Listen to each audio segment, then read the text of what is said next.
තෙරුවන් සරණයි. වත්ථූපම සූත්‍රයේ අපි අවුරුදු 2කට කලින් මුල් දේශනාව පළවෙනි දේශනාව සිද්ධ කළා. ඉන් පස්සේ දේශනාව අඛණ්ඩව කරන්න යෙදුනේ නැහැ. සූත්‍රයේ සම්ණයක්, ඒ කියන්නේ පදයෙන් පදයේ අර්ථයක් ඉදිරිපත් කරන්න තමයි මේ දේශනාව පටන් ගන්න හැදුවේ. නමුත් විවිධ අසනීපාදී හේතු නිසා පහුගිය කාලේ කටයුතු කෙරුණේ නැහැ. එතකොට මේ දේශනාව ඒ ආකාරයෙන්ම සූත්‍ර සම්ණයක් හැටියට ගෙනියන්නේ නැතුව සූත්‍ර වර්ණනාවක් හැටියට අර්ථ කතා ටීකා සන්න තුනම සහිතව සූත්‍ර වර්ණනාවක් හැටියට ඉදිරියට ගෙනියන්න තමයි අපි අපේක්ෂා කරන්නේ. එතකොට මේ සූත්‍ර වර්ණනාවේදී ගොඩක් ප්‍රායෝගික ජීවිතයේ අපිට ගැළපෙන තැන්, ඇයි මේ උපක්ලේශය ඉගෙන ගන්නේ කියන අර්ථය හොඳට හිතට ගන්න පුළුවන්.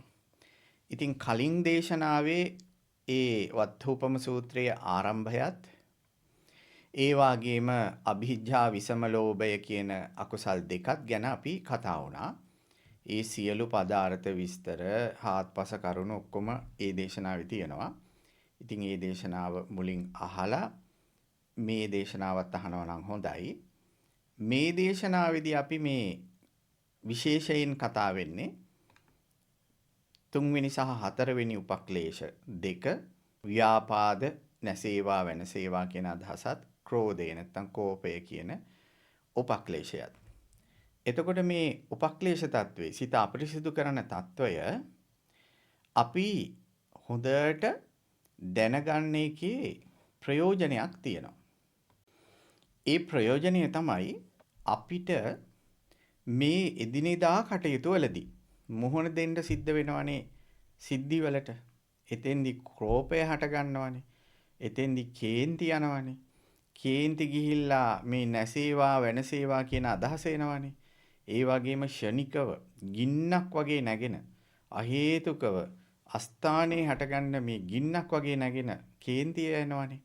මේවා තමයි මේ ව්‍යාපාද ක්‍රෝධ කියලා කියන්නේ.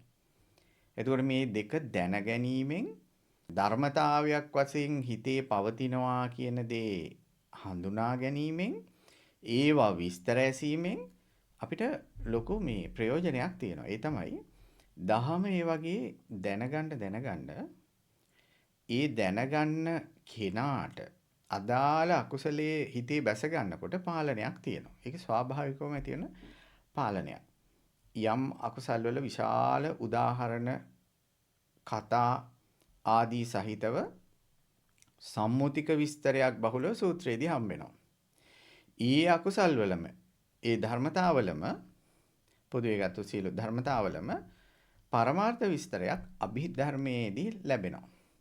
එතකොට ඒ සම්මුතික විස්තරය හොඳට දැනගත්ත කෙනාට තමයි එදිනෙදා ජීවිතයේදී මේ අකුසල් පාලනයේට ඒ ලොකු උපකාරයක් එන්නේ.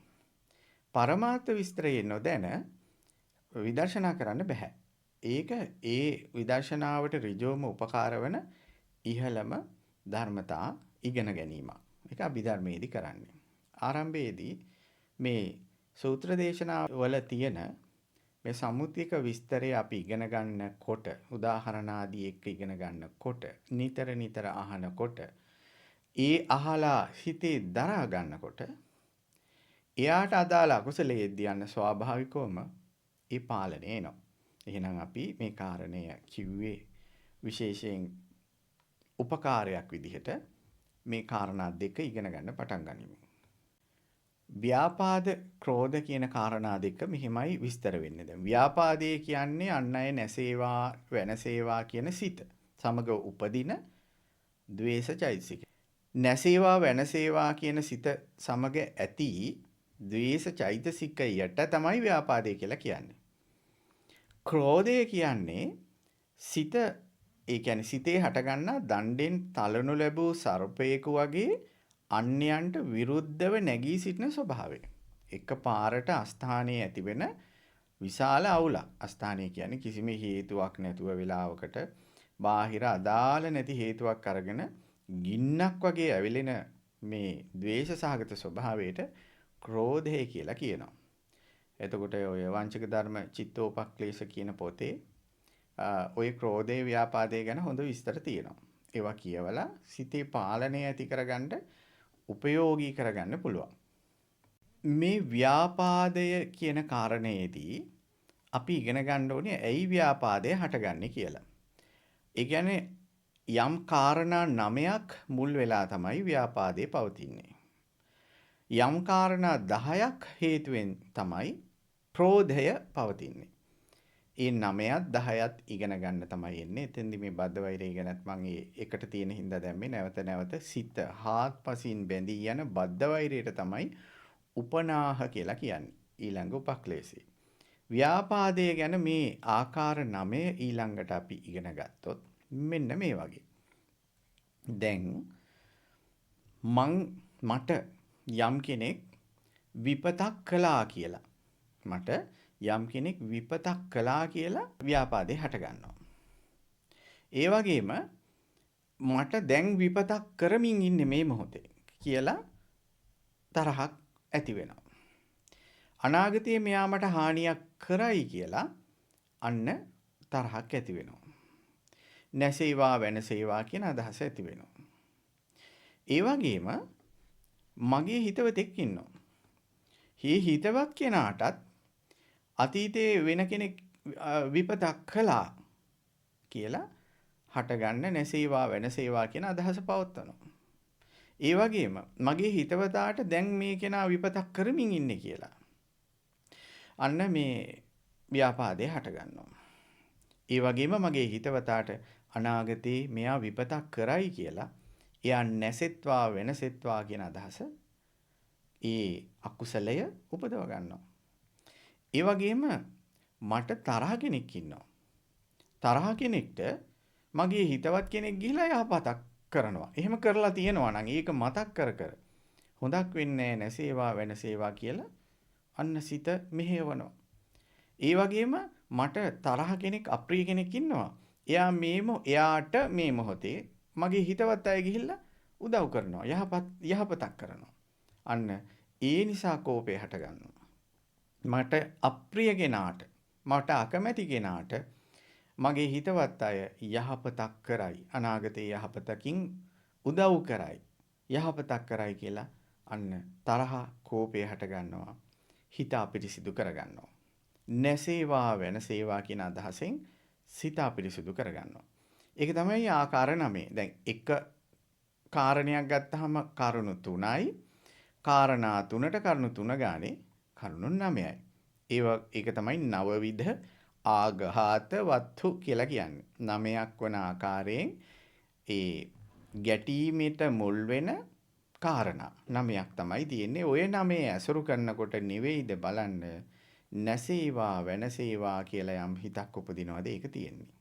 එහෙම තමයි. ඊළඟට මේ ව්‍යාපාදයේ ගැන තවත් කරුණු ඉදිරිපත් කරොත් ඔය සමන මුණ්ඩික කියලා එහෙම දේශනාවල තියෙනවා. භාග්‍යතුන් වහන්සේ එතන දේශනා කරනවා මේ අකුසල සංකල්ප කියන්නේ මොනවද කියලා. අකුසල චේතනා මොනවද? අකුසල සංකල්ප කියන්නේ මොනවද කියලා. එතකොට කාම සංකල්ප, ව්‍යාපාද සංකල්ප, විහිංසා සංකල්ප කියලා මේ අකුසල සංකල්ප ඉදිරිපත් කරනවා. එතකොට සම්මා සංකප්ප කියන එකට විරුද්ධව මිච්ඡා සංකප්ප කියන්නේ මේ අකුසල සංකල්ප වලට. කාම සංකල්ප, ව්‍යාපාද සංකල්ප, විහිංසා සංකල්ප. එතකොට මේ මිච්ඡා සංකල්ප පවත්වන කෙනාට ඒකට හේතු වෙන කාරණාව හොයලා ගත්තොත් එහෙම කියනවා ගෘහපතිය මේ අකුසල සංකල්පයන්ගේ හට ගැනීම කුමක්ද? ඒවායේ හට ගැනීමද කියන ලද්දේ ඒවා පිළිබඳ ප්‍රකාශයේ නම් සංඥාවෙන් හටගන්නා ලද්දා යනුයි.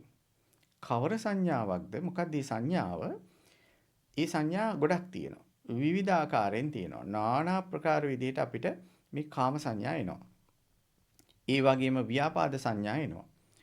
විහිංසා සංඥා එනවා. මේවා තමයි අකුසල මේ වගේ මේ සංඥා වලින් තමයි ඔන්න අකුසල සංකල්ප හටගන්නේ. දැන් ව්‍යාපාදී කියන මේ අපිට කතා වෙන මාතෘකාවට අදාළව එහෙනම් මේ ව්‍යාපාද සංඥා ඇති වුණාම ව්‍යාපාද සංකල්ප හටගන්නවා. ආන්න අර නව තැනේදී වගේ තැන්වලදී ඒ කෙනාට නැසේවා වෙනසේවා කියන අදහස ඇති වෙනවා. එතකොට මේ නැසෙන වෙනසෙන අදහස සම්මා දිට්ඨියට පැමිණීමට ප්‍රධාන බාධකයක්. කාම සංඥාවන් වගේම ඒ ව්‍යාපාද සංඥාවන් නැති වෙන එක බාධකයක්. එතකොට මේවා තවන්නේ මේවා පාලනය කරන්නේ කොහොමද කියලා තමයි අපි ක්‍රමක්‍රමයෙන් ඉගෙන ගන්නෙ. ඊට පස්සේ මේ අකුසල සංකල්ප ශේෂයක් නොමැතිව කොහෙද නිරුද්ධ වෙන්නේ කියනකොට එතෙන්දි පෙන්නනවා මේ ධ්‍යාන වඩන කෙනා සමත සමාධි වඩන කෙනා හිත එකඟ කිරීමේ භාවනාව වඩන කෙනා මේ ශේෂයක් නොමැතිව නිරුද්ධ වෙන එක තැනක් පුරුදු කරනවා. ඒක තමයි දැන් ඒ පළවෙනි ධානයට පළවෙනි ධාන මට්ටමකට යනකොට අන්න ඒ ශේෂයක් නැතුව මේ අකුසල සංකල්ප නිරුද්ධ වෙනවා. හැබැයි ඒක ධානයේ තුල විතරයි. එහෙම ධාන වලින් ඉක්මුණාම අකුසල සංකල්ප තියෙනවා. නමුත් යම් කෙනෙක් මේ අකුසල සංකල්ප සම්පූර්ණයෙන් නිරුද්ධ කර ගැනීම පිණිස අන්න ප්‍රතිපදාවක් ඇති කරගන්න ඕනේ. මෙන්න මෙතෙන්ට තමයි අපි ගොඩක් ඉලක්ක කරන්න ඕනේ. නූපන් පාපයන් සහිත අකුසල ධර්මයන්ගේ නූපදීම පිණිස කටයුතු කරනවා. ඒ කියන්නේ උපන්නේ නැති පාපී දේවල් තියෙනවා, පාපී අකුසලයන් තියෙනවා. ඒවා උපද්දවන්නේ නැතුව ඒවෙන් ආරක්ෂා වෙන්න අපි උත්සාහ කරනවා. ඒක අකුසල සංකල්ප නිරෝධයට උත්සාහයක්. මේක මෙන්න මේ කාරණය කරේ නැත්නම් එදිනෙදා ජීවිතවල පැසවන ඒ ව්‍යාපාද ක්‍රෝධාදී තත්වයන් හිත හුරු වෙනවා. ඒක හරි භයානකයි මේ මරණසන්න කාලයේදී පවා. ලෙඩක් හැඳිලා Taman තනි වුණාම ඒක හරිය භයානක දෙයක්. ඒ පහර කැමට ලක් වෙන දෙයක්. ඇයි දැන් ක්‍රෝධේ ව්‍යාපාදයේ වගේ දේවල් ඒවට හුරු වුණාම ඒවම පවත්වමින් ඔහේ ඉන්නවා. ඊට පස්සේ ජරා මරණ වලින් දුර්වල වුණාම අර අකුසල් පහර දෙනවා. අර යහපතේ කුසලයේ හිත සංසිඳ වෙන ව්‍යායාමයේ යෙදෙන්න බෑ. යහපතක් හිතෙන්නේව නැහැ. මේ වගේ ලෙඩ ඇඳවල වල දුක් විඳින සමහරු ගැන කල්පනා කරලා බලන්න. ඒ වෙන්නේ මේ පුහුණුව ගන්න ප්‍රමාද වෙච්ච හින්දා. එතකොට නූපන් පාපයන් එන්න නොදී කටයුතු කරන්නේ කොහොමද කියන පුහුණුව අපි ඇති කරගන්න ඕනේ. උදාහරණයක් හැටියට කිව්වොත් යම් කෙනෙක් අපිට අකුසල් නොපැමිණිය, ඒ කියන්නේ කේන්ති යන කෙනෙක් ඉන්නවා. මේ කාරණා දෙකට අදාළව කතා වෙමුකෝ. කේන්ති යන කෙනෙක් ඉන්නවා. ඒ කෙනාට තවත් කේන්ති යන ස්ථාන පරිසර ඇසුරු කරන්න එයා උත්සාහ කරනවා නම් අන්න ඒකෙන් වැළකීලා ඉන්නවා. මොකද මේකෙන් දුක් විඳින්න සිද්ධ වෙනවා කියන කාරණේ දන්න නිසා. ඒ වගේම උපන් පාපයේ සහිත අකුසල ධර්මයන්ගේ ප්‍රහාණයට උත්සාහ කරන්න ඕනේ. එහෙම ප්‍රහාණයට උත්සාහ නොකර ඒවාට වචන දදා ඒවාට පිටිසත් එක්ක කතා කර කර ඒ අකුසල් ක්‍රෝධය ඇති වෙන පරිසර ඇසුරු කර කර ඒ ජනමාධ්‍ය ආදීන් කෝධය උපනාහය ව්‍යාපාදය ආදී අවසන දේවල් නිතර නිතර බල බල අහහා හිත වඩනවා නම් අපේ අර සිතේ තියෙන උසස් වූ ධර්මතා උපදවා ගන්න බැරි වෙනවා. හිතේ තියෙන උසස් වූ ධර්මතා ආරක්ෂා කරගන්න බැරි වෙනවා. අපි ජරා මරණත් එක්ක ලොකු හානියක් ඇති කරගන්නවා.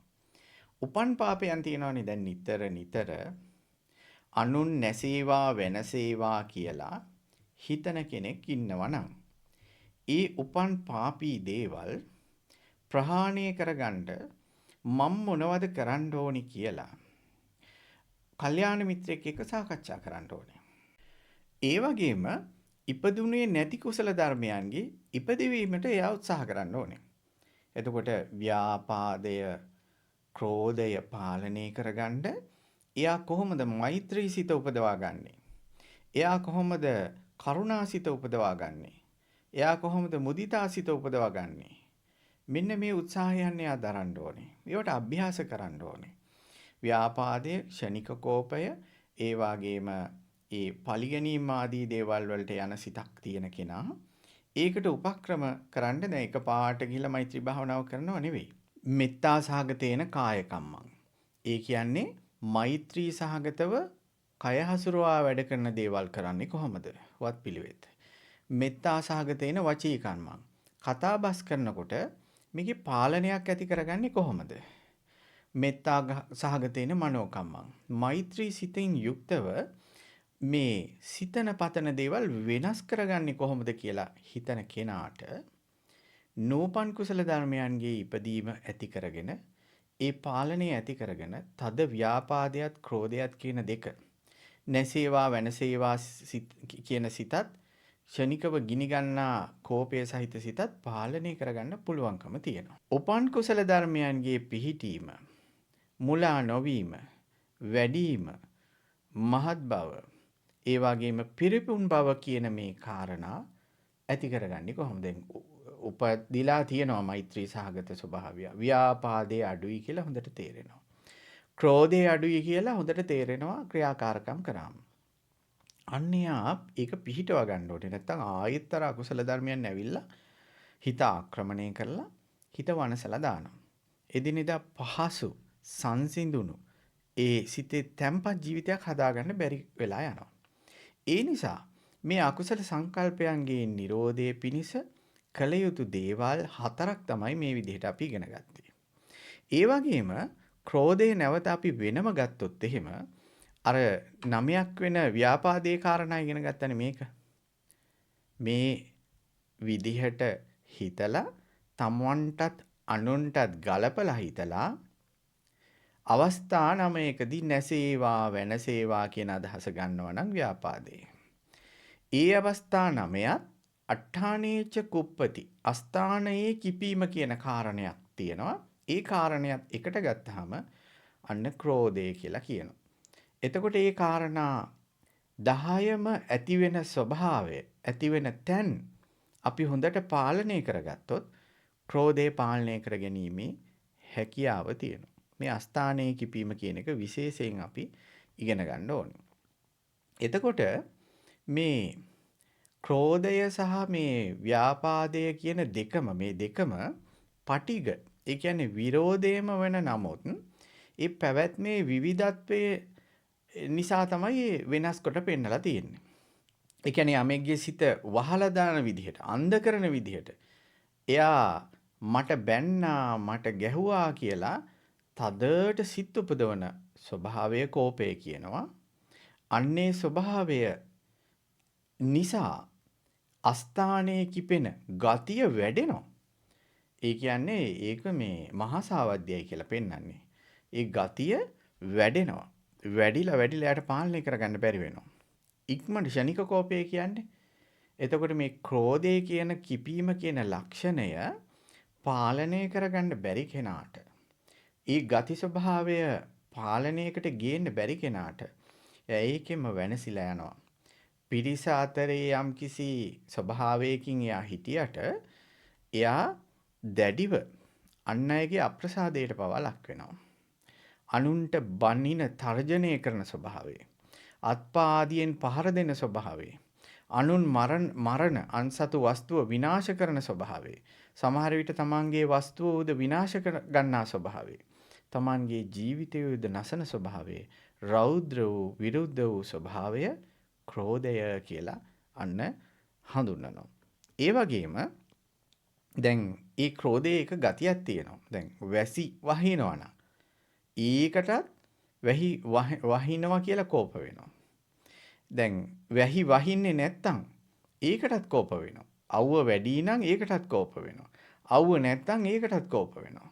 සුළඟ තියනවා නම් සුළඟ නැත්තම් ඒවටත් කෝප වෙනවා. දැන් අපි හිතමු ඇඳුමක් කලබලයට ඇඳ ගන්නවා. එතකොට ඒකට මොකක් හරි බාධාවක් එනවා.